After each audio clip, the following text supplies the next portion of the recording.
पाकिस्तान को डरा के नहीं रखा, आपने सबको डरा के रखा है। आपने रॉबर्ट वाड्रा को भी डरा के रखा है, चिदम्बरम को भी डरा के रखा है, आपने सोनिया गांधी को भी डरा के रखा है। आपको शायद याद होगा,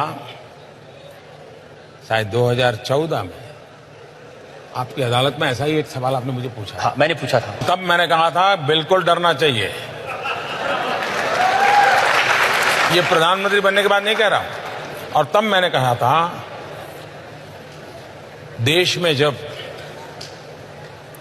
पापियों का डर खत्म हो जाता है, भ्रष्टाचारियों का डर खत्म हो जाता है, गलत करने वालों का डर खत्म हो जाता है, तो वो देश खत्म हो जाता है। देश के लिए आवश्यक होता है, जो आतंकवादी है, विघटनकारी है, उनको मेरी सेना का डर होना चाहिए, मेरे सुरक्षा बलों का डर होना चाहिए। जो भ्रष्ट आचरण करते हैं, बेईमानी करते हैं, उनको कानून का डर होना चाहिए। जो नीति विरुद्ध काम करते हैं, उनको नेक और नियत का डर होना चाहिए। और इसलिए ये डर अच्छा है, और ये डर अच्छे के लिए है, और ये डर अच्छों के लिए है। लेकिन ये जो आप कहते हैं कि ये विरोधी दल इकट्ठे हो गए, महामिलावट है, तो ये महामिलावट आपके डर से तो हुई, आपके डर से अखिलेश यादव और मायावती साथ आ गए। आप देखिए, ये सारे लोगों का जरा बराबर एक बार आप एक्सरे निकाल दीजिए। ये वंशवादी लोग हैं, ये सब ऐसे हैं, कोई बेल पर है, कोई कोर्ट के चक्कर काट रहा है, किसी पर कानून की तलवार, और मेरे कारण नहीं, मेरे पहले वाली सरकारों से है, कोई जेल में पड़े हैं, ये सारे लोग हैं। अब उनको ये लगता है कि भाई बचने का रास्ता मिल नहीं रहा है। एक ऐसा आदमी, इसको खरीदा नहीं जा सकता, इस आदमी को दबाया नहीं जा सकता,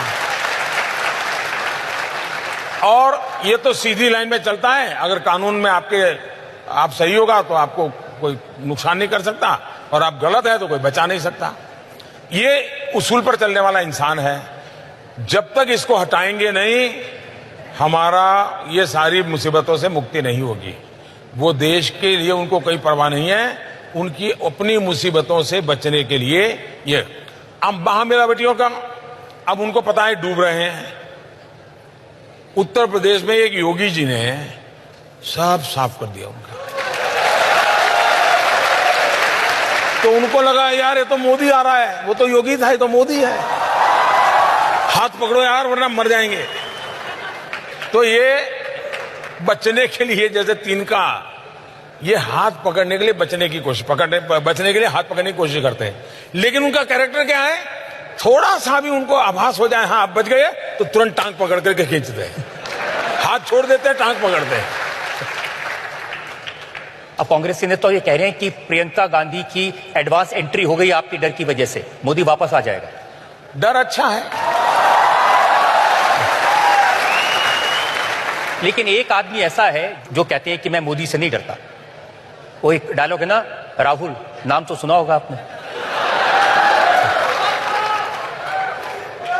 वो कहते हैं कि मोदी जी मेरे सामने ठहर नहीं सकते।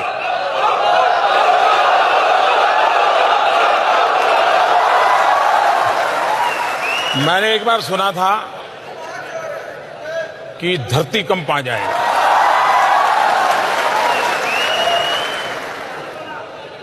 तो मैं उस दिन पूरा दिन पार्लियामेंट में बैठा। मैंने कहा हो सकता है घंटे के बाद आए, 2 घंटे के बाद आए, बड़ा इंतजार किया जी, नहीं आए। अब उनके भाषण हम रोज सुनते हैं, रोज भाषण में ये कहते हैं, देखा मोदी डर गए, देखा मोदी जी का चेहरा छोटा हो गया, देखा मोदी जी मुस्कुरा नहीं रहे। अगर कोई मेरे लिए इतना समय निकालता है तो अच्छी बात है।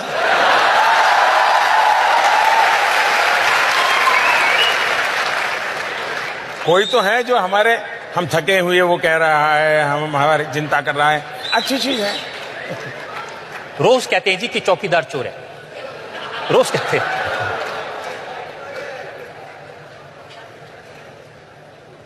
आप बताइए,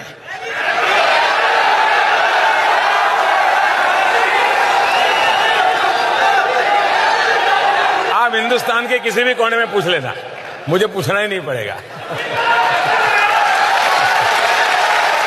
और ये उनके जो भाषण है चुनाव में वो यही है, चौकीदार चोर है, और अनिल अंबानी की जेब में नरेंद्र मोदी ने 30,000 करोड़ रुपए डाल दिए। मैंने कभी सुना 1,30,000 करोड़, कभी सुना 40,000 करोड़, कभी सुना 80,000 करोड़। इतने आंकड़े बोलते गए हैं, पता नहीं अब वो कौन से वाला सही माने कौन से वाला गलत माने, कुछ समझ ही नहीं आ रहा है जी। एक आंकड़ा हमारे पास में है, वो मैं आपको वीडियो पे सुनाना चाहता हूं। गुजरात के एक उद्योगपति को आपने कितनी जमीन दी, ये आप सुनिए, आप भी आश्चर्यचकित रह जाएंगे। नरेंद्र मोदी जी ने गुजरात में 43,000 करोड़ एकड़ आपसे छीनकर मुंद्रा में एक उद्योगपति को देते हैं।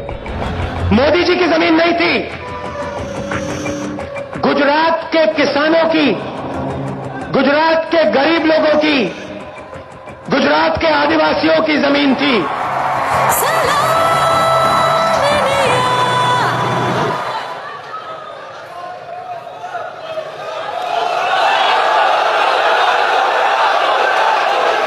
इन दिनों मैंने सुना है कोई एवेंजर फिल्म चल रही है